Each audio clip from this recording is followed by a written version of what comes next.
Now we will start with ruby laser. Ruby laser belongs to the class of the solid state laser. The term solid state has been different meaning in the field of electronics and the laser.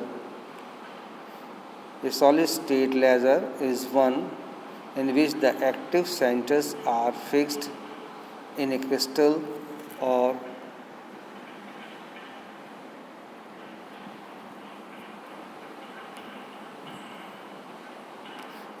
glassy materials. Solid state lasers are electronically non-conducting. They are also called doped insulator lasers. Historically, the ruby laser was the first laser and it was invented in 1960. The ruby laser rod is in fact the synthetic ruby crystal of Al2O3 aluminum oxide crystal topped with the chromium ions at the concentration of about 0.05 by percentage. Chromium plus 3 ions are the actual active centers and have a set of 3 energy levels suitable for realizing laser action, whereas the aluminum and the oxygen atoms are inert. Now, what is the construction?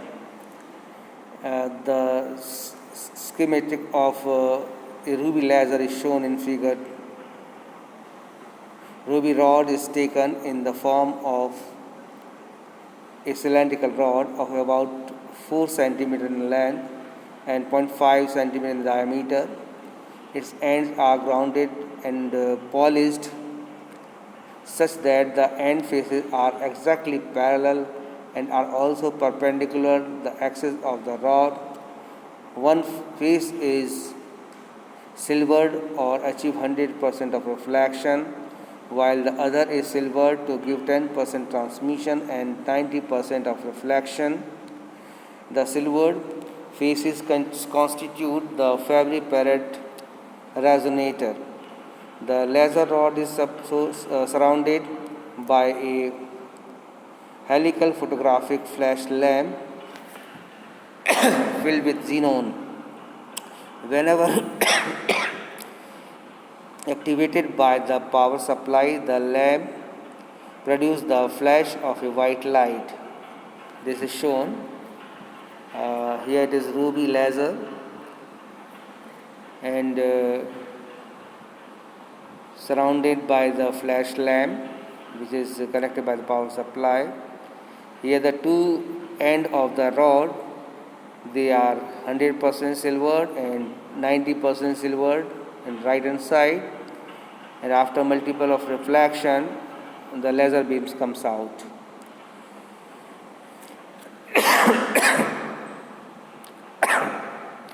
This shows the energy diagram of the laser. Now what is the working? A ruby laser uses 3-level pumping scheme. The energy levels of the chromium plus 3 ions in the crystal are shown in figure.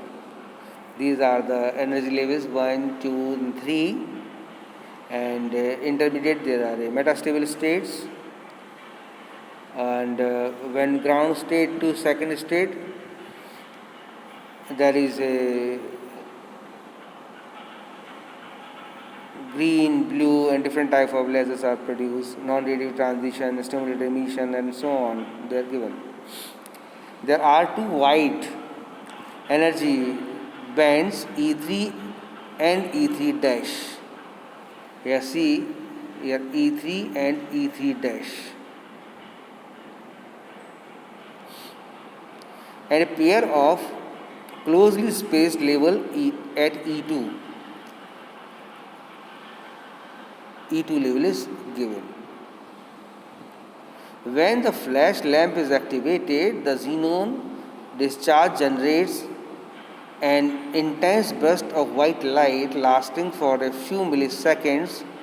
The chromium plus 3 ions are excited to the energy bands E3 and E3 dash by a green and blue component of the white light.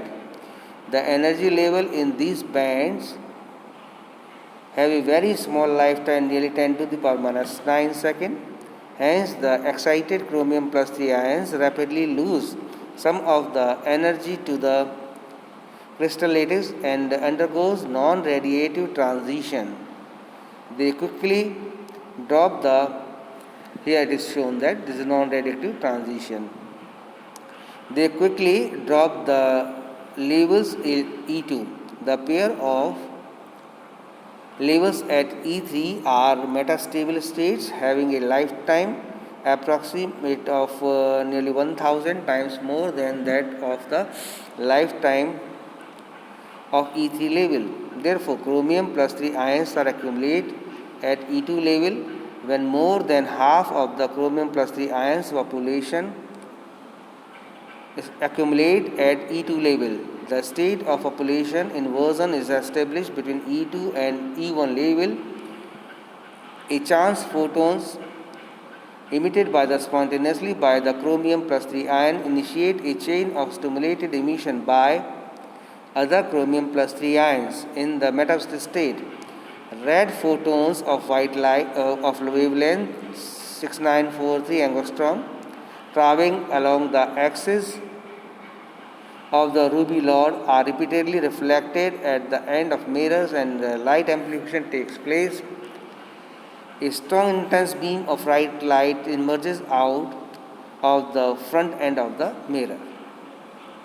Note that the green and the blue components of the light play the role of pumping agent and are responsible for the causing population inversion. The spontaneous photon of lambda 6943 angstrom corresponding to red color act as the input of the oscillator which actually gets the amplified. The xenon flashlights for a few milliseconds. However, the laser does not operate throughout the period. Its output occurs in the form of irregular pulses of the microsecond duration. It is because of the stimulated transition occurs faster than the rate at which the population inversion is maintained in the crystal. Once stimulated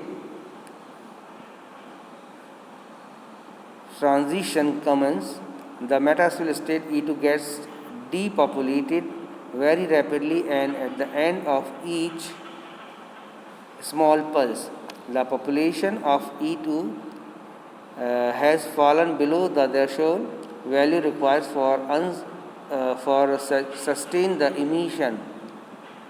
As a result, the lasing key of and the energy and the laser becomes inactive. The next pulse appears after the population inversion is once again restored. This is process repeat further and further, and laser light are produces. Okay, thank you.